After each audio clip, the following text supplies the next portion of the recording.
Morning बच्चों, कैसे हैं आप सब। क्लास 10th की मैथ्स की क्लास में आप सबका एक बार फिर से स्वागत है। और हम पढ़ रहे थे इकाई 6 त्रिभुज। बच्चों प्रश्नावली 6.3 आज हमें स्टार्ट करना था, 6.4 स्टार्ट करना था। 6.3 बच्चों हम लोगों ने कंप्लीट कर ली थी। तो 6.4 पढ़ने से पहले हम लोगों को एक जानना ज़रूरी है कि समरूप त्रिभुजों के क्षेत्रफल के बारे में। तो आइए देखते हैं कि समरूप त्रिभुजों का क्षेत्रफल हम किस तरीके से निकाल सकते हैं। समरूप त्रिभुजों के क्षेत्रफल के लिए एक प्रमेय है बच्चों कि दो समरूप त्रिभुजों के क्षेत्रफलों का अनुपात जो है इनकी संगत भुजाओं के अनुपात के वर्ग के बराबर होता है। ठीक है, तो यहाँ ध्यान दीजिए, दो समरूप त्रिभुज के क्षेत्रफल का जो अनुपात होगा, जैसे मान लीजिए ये दो त्रिभुज दिए हैं, इनके क्षेत्रफलों का जो अनुपात होगा इनकी संगत भुजाओं के अनुपात के वर्ग के बराबर होता है। इसका क्या तात्पर्य हुआ? इसका ये मतलब हुआ बच्चों कि एरिया ऑफ ए आर का मतलब हुआ एरिया, इसको एरिया पढ़ते हैं। एरिया ऑफ त्रिभुज A B C upon area of त्रिभुज P Q R equal to हो जाएगा जो भुजाओं के अनुपात के स्क्वायर यानी वर्ग के बराबर है। तो ए बी त्रिभुज ए बी सी की भुजा ए बी लेंगे तो दूसरे त्रिभुज की पी क्यू, ठीक है, दूसरी भुजा बी सी तो क्यू आर, सी ए तो आर पी, इसके स्क्वायर के बराबर है। इनका क्षेत्रफल जो है भुजाओं के वर्ग के अनुपात के बराबर है, अनुपात के वर्ग के बराबर है। ठीक है, समझ में आ गया बच्चों। इसी पर आधारित है इस प्रश्नावली 6.4 के प्रश्न। तो आइए चलते हैं प्रश्नावली 6.4 की ओर। 6.4 का पहला क्वेश्चन है बच्चों, मान लीजिए त्रिभुज ए बी सी ये समरूप है त्रिभुज डी ई एफ और इनके क्षेत्रफल क्रमशः दिए हुए हैं 64 सेंटीमीटर स्क्वायर और 121 सेंटीमीटर स्क्वायर है। यदि ई एफ बराबर 15.4 सेंटीमीटर है तो हमें बी सी ज्ञात करना है। ठीक है, तो चलिए देखते हैं इस प्रश्न को कैसे हल करेंगे बच्चों। ये अपने पास दो त्रिभुज दिए हुए हैं, ए बी सी और डी ई एफ दिया हुआ है। ठीक है, तो अब इसमें दिया हुआ है क्षेत्रफल जो दिया हुआ है यहाँ पर लिख लेते हैं। जो चीज़ें दी हुई हैं वो हम सबसे पहले नोट कर लेंगे। दिया है त्रिभुज ए बी सी का क्षेत्रफल, ठीक है, इसको हम इस तरीके से लिख सकते हैं, एरिया ऑफ त्रिभुज ए बी सी। ये कितना दिया हुआ है बच्चों? प्रश्न में दिया हुआ है कि 66 सेंटीमीटर स्क्वायर है। और क्या चीज़ दी हुई है कि त्रिभुज डी ई एफ का क्षेत्रफल, ठीक है, ये भी हमें दिया हुआ है, यानी area A R, area of त्रिभुज डी ई एफ। ठीक, इसका क्षेत्रफल कितना दिया हुआ है? 121 सेंटीमीटर स्क्वायर। अब ये तो दिए हुए हैं। अब यहाँ पर साथ ही क्या दिया हुआ है कि यदि ई एफ बराबर कितना दिया हुआ है? 15.4 सेंटीमीटर स्क्वायर, यानी ई एफ का मान कितना दिया हुआ है? ये दिया हुआ 15.4 सेंटीमीटर स्क्वायर। तो हमें क्या ज्ञात करना है? बी सी, यानी ये ज्ञात करना है। तो हम लोगों ने अभी पढ़ा है बच्चों क्या कि समरूप त्रिभुज के क्षेत्रफलों का अनुपात जो है संगत भुजाओं के वर्गों का अनुपात के बराबर होता है ना। तो वही हम लिखेंगे। हम जानते हैं कि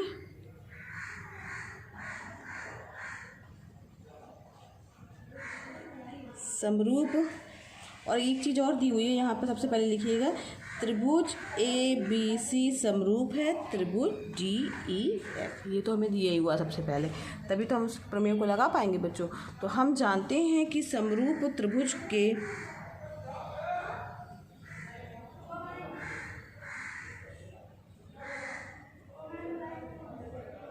क्षेत्रफलों में अनुपात जो होता है वो संगत भुजाओं के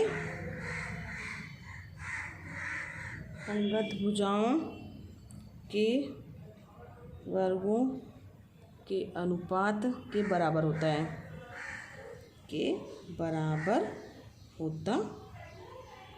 ठीक है।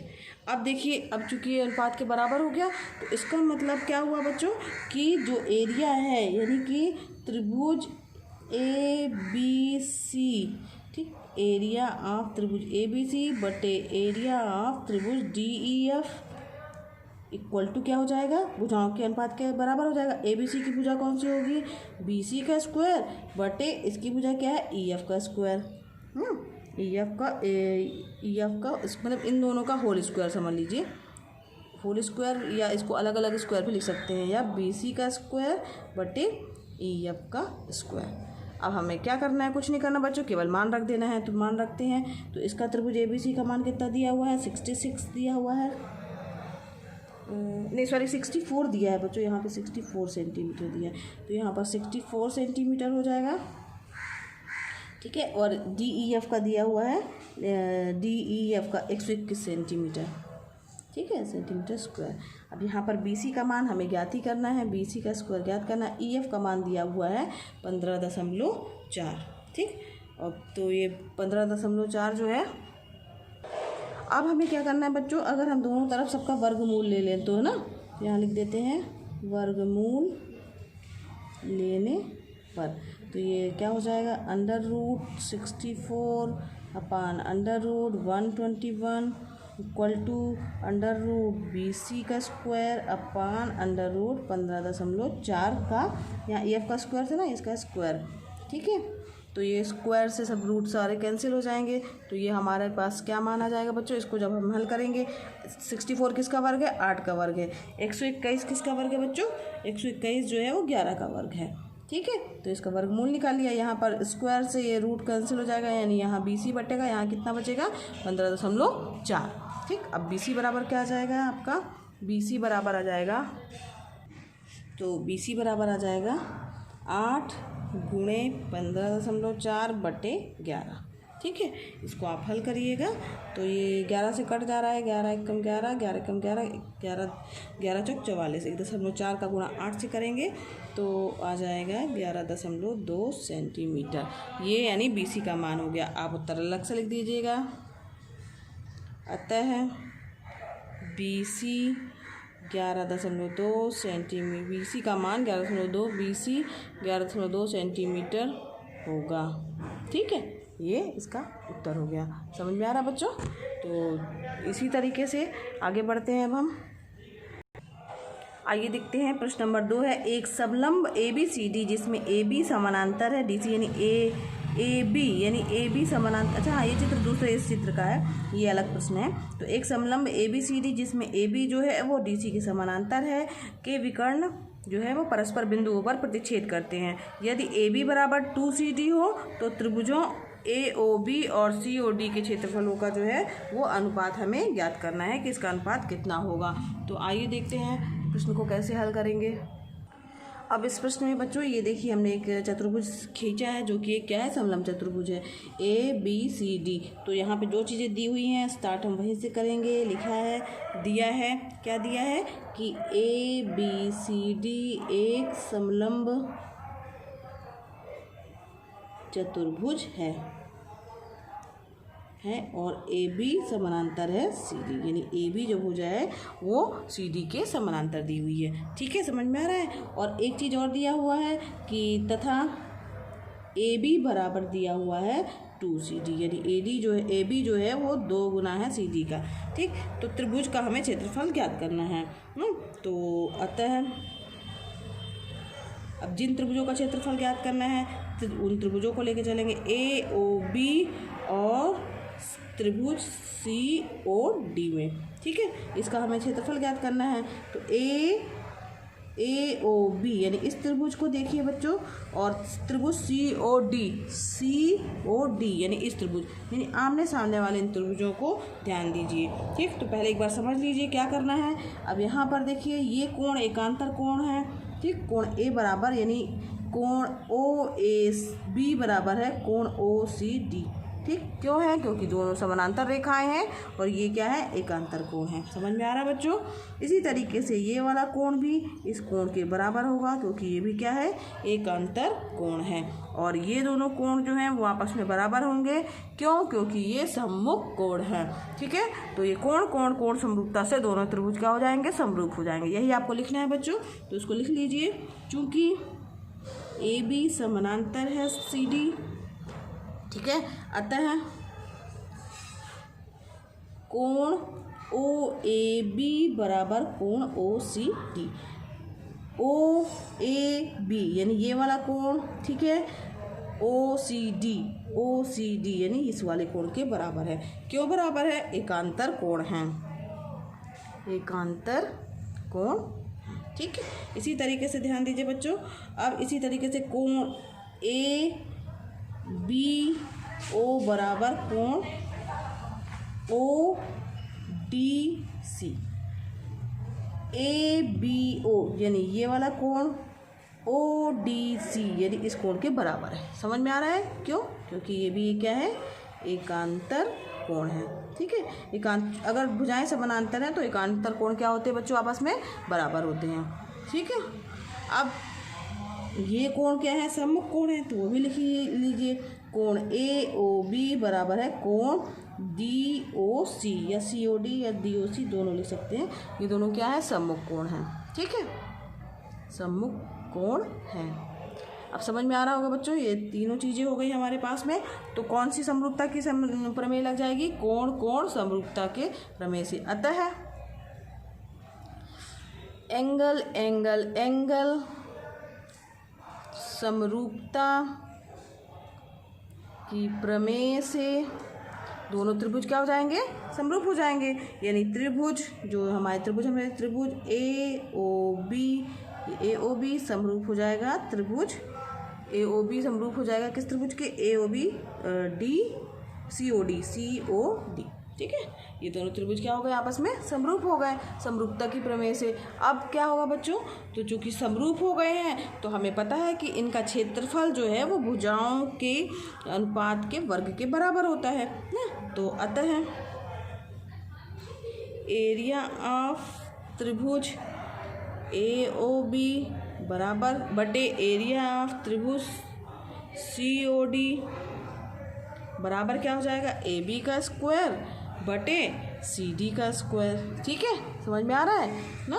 तो चाहे तो आप इसके बगल में लिख दीजिएगा कि अगर जो है त्रिभुज समरूप है तो भुजाओं का अनुपात जो है वो दोनों का क्षेत्रफल जो है भुजाओं के अनुपात के वर्ग के बराबर होता है। तो आप चाहे तो यहाँ पर लिख दीजिएगा। ठीक है, अब इसके बाद क्या होगा, यहाँ पर देखिए बच्चों दिया हुआ है ए बी बराबर क्या दिया है, 2CD। तो यहाँ पर रख दीजिए 2CD का स्क्वायर, ठीक है, बटे CD की जगह CD ही रखेंगे, CD का स्क्वायर हो जाएगा। ठीक, यहाँ पर हमने इन दोनों का मान रखा है। क्यों? क्योंकि AB बराबर है 2CD के। ठीक है, दिया ही हुआ है ये प्रश्न में। अब समझ में आ रहा बच्चों। अब बस CD से CD कट गया तो यानी क्या हो जाएगा, CD से एक CD कैंसिल हो जाएगा। जब इसका स्क्वायर करेंगे तो ये किसके बराबर आ जाएगा, 4, ये एरिया इसके बराबर आ रहा है। ठीक है, 4CD का स्क्वायर बटे CD का स्क्वायर। ठीक है, यहाँ पे 2 का गुणा 2 से होगा तो 4 आ जाएगा, CD का स्क्वायर कैंसिल हो जाएगा तो ये क्या हो जाएगा, 4/1। ठीक, तो 4/1। तो उसमें प्रश्न में पूछा था कि इनके त्रिभुजों का अनुपात जो है वो कितना होगा, के क्षेत्रफलों का अनुपात। तो वही आप लिख दीजिएगा। ये किसके बराबर आ गया है, ये एरिया है ऑफ त्रिभुज AOB बटे एरिया ऑफ त्रिभुज COD। ठीक है, आप उत्तर आप अलग से लिख दीजिए। अतः त्रिभुज AOB और त्रिभुज COD के क्षेत्रफलों का अनुपात,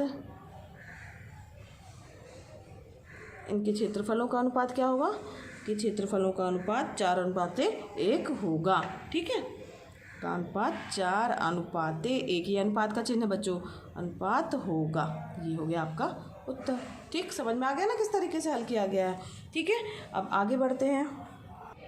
इसका बच्चों तीसरा क्वेश्चन है, आकृति 6.44 में एक ही आधार BC पर दो त्रिभुज ABC और DBC बने हुए हैं। यदि AD जो है वो AD जो है BC को O पर प्रतिच्छेद कर रहा है तो हमें दर्शाना है कि एरिया ऑफ ABC यानी इस त्रिभुज का ABC यानी इस त्रिभुज का क्षेत्रफल जो है वो एरिया ऑफ DBC यानी ऊपर वाले त्रिभुज का क्षेत्रफल बटे नीचे वाले त्रिभुज का क्षेत्रफल बराबर होगा AO बटे DO।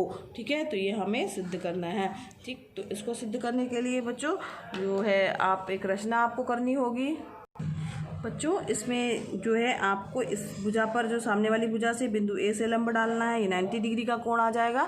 उसी तरीके से बिंदु D से जो है सामने वाली भुजा पर लंब डालना है, ये भी 90 डिग्री का कोण आ जाएगा। इन दोनों कोणों में को समरूप कर देना है। ये 90 डिग्री का कोण है, ये भी 90 डिग्री का है, ये कोण आमने सामने के कोण है। तो ये छोटा वाला त्रिभुज जो है इस वाले त्रिभुज के जो है वो क्या हो जाएगा, समरूप हो जाएगा। कोण समरूपता से सम्मुख कोण 90 डिग्री के कोण, इसलिए दोनों त्रिभुज क्या हो जाएंगे, समरूप हो जाएंगे। अब जब समरूप हो गए हैं तो भुजाएं क्या होंगी बच्चों, संगत अनुपात में होंगी, यानी AM बटे DN जो है ये बराबर हो जाएगा AO बटे OD के, ठीक है, या DO के। तो अब इसके बाद क्या करना है आपको, जो त्रिभुज का क्षेत्रफल जो है, एक त्रिभुज के क्षेत्रफल का सूत्र और होता है कि एरिया ऑफ त्रिभुज ABC बराबर होता है बच्चों 1/2 आधार गुणे ऊंचाई, ठीक है। तो आधार गुणे ऊंचाई जब करेंगे तो इसको फिर आप 1/2 आधार गुणे ऊंचाई, तो आधार दोनों का, चूंकि दोनों त्रिभुजों का, इस त्रिभुज का भी आधार BC है, इस त्रिभुज का भी आधार BC है, तो BC कैंसिल हो जाएगा और यहाँ पर ऊंचाई के रूप में AM और DN जो है वो बचेंगे। अब AN और DN जो बचेंगे उसको हम AO और OD के बराबर कर देंगे। समझ में आ रहा है बच्चों? तो इसको इसी तरीके से हल करना है। तो आप करिएगा इसको, ये आपसे बन जाएगा, ठीक है। तो अब इसके बाद बढ़ते हैं क्वेश्चन नंबर 4 की ओर। यदि दो समरूप त्रिभुजों के क्षेत्रफल बराबर हो तो सिद्ध कीजिए कि वे त्रिभुज सर्वांगसम होते हैं। हमें सिद्ध करना है कि अगर समरूप त्रिभुज के क्षेत्रफल बराबर है तो वो त्रिभुज क्या है, सर्वांगसम है। आइए देखते हैं इस प्रश्न को कैसे हल करेंगे। बच्चों ये दो त्रिभुज हैं ABC और DEF, ठीक है। तो इसमें क्या करना है हम लोगों को, जो चीज़ें दी हुई हैं वो हम पहले नोट कर लेते हैं। तो दिया है त्रिभुज ABC समरूप है त्रिभुज DEF के, ठीक है। और क्या दिया हुआ है कि एरिया ऑफ त्रिभुज ABC बराबर है एरिया ऑफ त्रिभुज DEF, ठीक। ये दोनों चीज़ें हमें दी हुई हैं और हमें सिद्ध क्या करना है, जो चीज़ हमें सिद्ध करनी है तो सिद्ध करना है, दिया हुआ था, सिद्ध क्या करना है, त्रिभुज ABC वो है सर्वांगसम त्रिभुज DEF के, ये सर्वांगसम हमें सिद्ध करना है। तो अब हम कैसे सिद्ध करेंगे, देखिए बच्चों, वो पत्ते लिखिए। तो चूँकि हम जानते हैं कि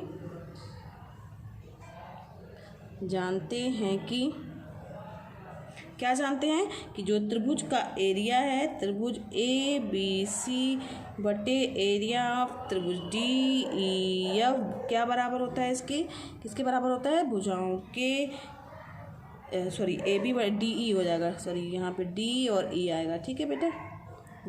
AB का स्क्वायर बटे DE का स्क्वायर बराबर AC का स्क्वायर बटे DF का स्क्वायर, ठीक, बराबर हो जाएगा DC का स्क्वायर बटे EF का स्क्वायर, ठीक।